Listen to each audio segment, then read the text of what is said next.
Hello दोस्तों, आप सभी का स्वागत है आपके अपने यूट्यूब चैनल इंग्लिश मस्ती पर।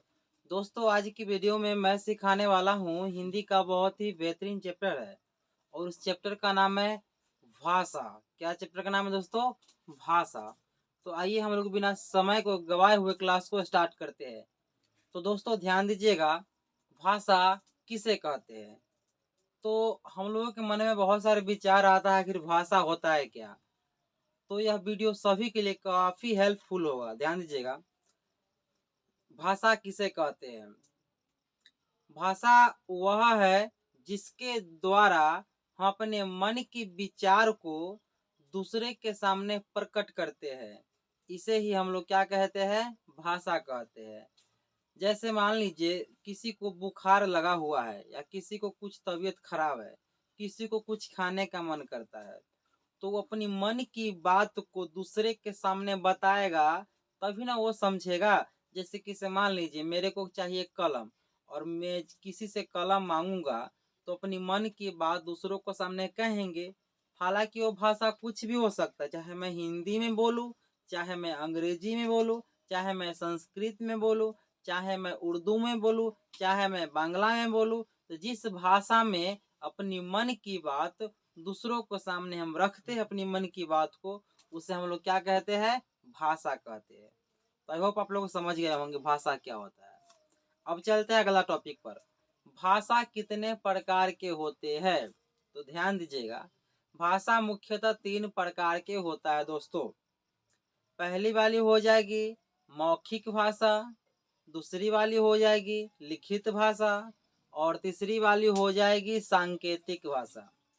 तो ध्यान दीजिए, नंबर 1 को स्टार्ट करते हैं। मौखिक भाषा किसे कहते हैं? तो ध्यान दीजिएगा, वैसी भाषा जो बोलकर अपनी मन के विचार को प्रकट करते हैं, उसे मौखिक भाषा कहते हैं। यानी हम कुछ भी अपने मन की बात को बोलकर किसी को समझाएंगे ना, उसको कहते हैं मौखिक भाषा। जैसे कि से मान लीजिए मैं बोलकर आप सभी को समझा रहा हूँ ना, ये हो गया मौखिक भाषा। और देखिए नंबर 2, लिखित भाषा। यदि हम अपने मन के विचारों को लिख कर दूसरों के सामने प्रकट करते हैं, तो उसे हम लिखित भाषा कहते हैं। जैसे अगर मान लीजिए किसी को बोलने नहीं आता है, तो अपनी मन की बात को लिख कर दूसरों को समझा देगा। देखो भाई, मैं लिखा हूँ फना फना चीज मेरे को चाहिए। तो लिख कर जो समझाएगा ना, उसको क्या कहेगा? लिखित भाषा कहते हैं। और तीसरी वाली देखिएगा, सांकेतिक भाषा क्या है? वैसी भाषा जिसके द्वारा कोई व्यक्ति ना इशारों से इशारों द्वारा बात करते हैं, उसको हम लोग सांकेतिक भाषा कहते हैं। यानी इशारों के इशारों द्वारा बात करते हैं। जैसे मान लीजिए किसी को बोलने भी नहीं आता है, किसी को लिखने भी नहीं आता है, तो इशारा से बात करेगा। जैसे किसी को पानी पीना है तो कहेगा ऐसे कहेगा ना, इशारा से ना।